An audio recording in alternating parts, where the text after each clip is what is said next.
ದೆಹಲಿಯಲ್ಲಿ ಪ್ರತಿಭಟನೆ ವಿಚಾರ ಗೃಹ ಸಚಿವ ಪ್ರಿಯಾಂಕ್ ಖರ್ಗೆ ಹೇಳಿಕೆ. ಪ್ರತಿಭಟನೆ ಕೈಬಿಡುವುದಕ್ಕೆ ಮನವಿ ಮಾಡಿದ್ದಾರೆ. ವಿದ್ಯಾರ್ಥಿಗಳ ಬೇಡಿಕೆ ಏನಿದೆ? ಧರ್ಮೇಂದ್ರ ಪ್ರಧಾನ್ ಅವರು ರಾಜೀನಾಮೆ ನೀಡಬೇಕು. ಅದನ್ನ ಬಿಟ್ಟು ಬೇರೆ ಎಲ್ಲವನ್ನ ಪ್ರಧಾನಿ ಮೋದಿ ಅವರು ಮಾತನಾಡ್ತಿದ್ದಾರೆ. ಪ್ರಧಾನಿ ಮೋದಿ ಅವರು ಧರ್ಮೇಂದ್ರ ಪ್ರಧಾನ್ ಅವರ ರಾಜೀನಾಮೆ ಪಡೆಯೋಕೆ ಯಾಕೆ ಹೆದರಿಕೊಳ್ತಿದ್ದಾರೆ? ಆರ್ಎಸ್ಎಸ್ನಿಂದ ಏನಾದರೂ ನಿರ್ದೇಶನ ಬಂದಿದ್ಯಾ? ಈತ ನಮ್ಮ ಕಾರ್ಯಕರ್ತ, ರಕ್ಷಣೆ ಕೊಡಿ ಅಂದಿದ್ದಾರಾ? ಪಾರದರ್ಶಕವಾಗಿ 12 ಗಂಟೆಯಲ್ಲಿ ಬಂದು ಮಾತನಾಡುವುದು ಅಲ್ಲ. ನೀವು ಒಬ್ಬ ಪ್ರಧಾನಿಯಾಗಿ ಪಾರ್ಲಿಮೆಂಟ್ನಲ್ಲಿ ಮಾತನಾಡಬೇಕಾ, ಇಲ್ಲ ಎಲ್ಲಿ ಮಾತನಾಡಬೇಕಾ? ಎಲ್ಲ ಕಠಿಣ ಪ್ರಶ್ನೆಗಳನ್ನ ವಿರೋಧ ಪಕ್ಷಗಳಿಗೆ ಕೇಳ್ತಿದ್ದೀರಾ. ಸಂಸದರಿಗೆ, ಸಚಿವರಿಗೆ ಯಾವ ಪ್ರಶ್ನೆಯೂ ಇಲ್ಲವಾ? ಧರ್ಮೇಂದ್ರ ಪ್ರಧಾನ್ ಅವರು ರಾಜೀನಾಮೆ ನೀಡಬೇಕು. ಉಪವಾಸ ಸತ್ಯಾಗ್ರಹ ಬಿಟ್ಟರೂ ಅಷ್ಟೇ. ನೀವು ವಿಕಸಿತ ಭಾರತ ಮಾಡಬೇಕಂದ್ರೆ ನೀವು ಯುವಕರನ್ನ ದೂರ ಇಡುವ ಹಾಗಿಲ್ಲ. ಧರ್ಮೇಂದ್ರ ಪ್ರಧಾನ್ ಅವರು ರಾಜೀನಾಮೆ ಪಡೆಯಿರಿ, ನಾವು ನಿಮಗೆ ರಕ್ಷಣೆ ನೀಡ್ತೇವೆ. So is it you are asking why we have filed on this, Mr. C.T. Ravi? I'm not asking, I'm just asking that. So it is filed under BNSS only, no? So there is nothing illegal about filing, right?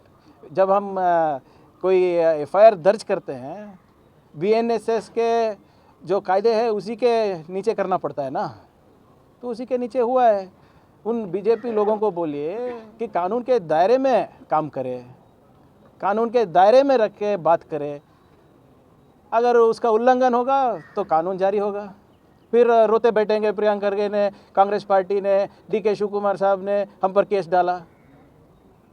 ऐसे बात ही क्यों करते हो जिस पे आपका मुकदमा चले, जिससे आपको जेल हो? मेरा एक गुजारिश है, उन तक पहुंचाइए. सुप्रीम कोर्ट में उन्होंने स्टे लिया है उनका वॉइस सैंपल देने के लिए. एक वॉइस सैंपल भिजवा दीजिए. ಇಲ್ಲ, ಎಂ ಬಿ ಪಾಟೀಲ್ ಅವ್ರದ್ದು ಇಲಾಖೆಗೆ ಸಂಬಂಧಪಟ್ಟಂತೆ ಈಗ ನಾವು ಬ್ಯಾಂಗ್ಳೂರ್ ಟೆಕ್ ಸಮಿಟ್ ನವೆಂಬರ್ನಲ್ಲಿ ಮಾಡ್ತಾ ಇದ್ದೀವಿ. ಮತ್ತು ಅವ್ರದ್ದು ಇನ್ವೆಸ್ಟ್ ಕರ್ನಾಟಕ ಮುಂದಿನ ವರ್ಷ ಏನು ಫಸ್ಟ್ ಕ್ವಾರ್ಟರ್ನಲ್ಲಿ ಮಾಡಬೇಕು ಅಂತ ಇದ್ದಾರೆ. ಸೊ ಅದು ಸಮಾಲೋಚನೆಗೆ ಬಂದಿದ್ರು ಅಷ್ಟೇ. ಮುಂಬರುವ ಅಧಿವೇಶನದಲ್ಲಿ ಕನ್ನಡಿಗರಿಗೆ ಖಾಸಗೀಕರಣದಲ್ಲಿ ಆದ್ಯತೆ ಕೊಡ್ತಕ್ಕಂಥ ಬಿಲ್ ಏನಾದ್ರು ತರ್ತೀರಾ ಸರ್? ಅಂಥದ್ದು ಯಾವುದು ನನ್ನ ಗಮನಕ್ಕಿಲ್ಲ. ಈಗಾಗಲೇ ಇಲಾಖೆನ ತರ ಕೊಟ್ಟಿದ್ದು ಹಾಗೆ ನಿಂತ್ಕೊಂಡಿದ್ದು ಇಲ್ಲ, ಅದು ಇನ್ನೂ ಯಾವುದು ಚರ್ಚೆಗೆ ಬಂದಿಲ್ಲ, ಕ್ಯಾಬಿನೆಟ್ ತನಕ ಬಂದಿಲ್ಲ. ಅದು ಇಲಾಖೆ ಮಟ್ಟದಲ್ಲಿ ಚರ್ಚೆ ಆಗ್ತಿರ್ಬೋದು, ಅದ್ರ ಬಗ್ಗೆ ಹೆಚ್ಚು ಮಾಹಿತಿ ಇಲ್ಲ. ಕ್ಯಾಬಿನೆಟಿಗೆ ಬಂದಿಲ್ಲ ಸದ್ಯಕ್ಕೆ. Okay sir. Sir, National Testing Agency has removed 47 officials to initiate action. How do you see this? What's the point? What's the point of removing 47 people when the person, the head of the department, is still functioning? Why is Mr. Dharmendra Pradhan not resigning? Why is he so indispensable? Because he's a RSS man.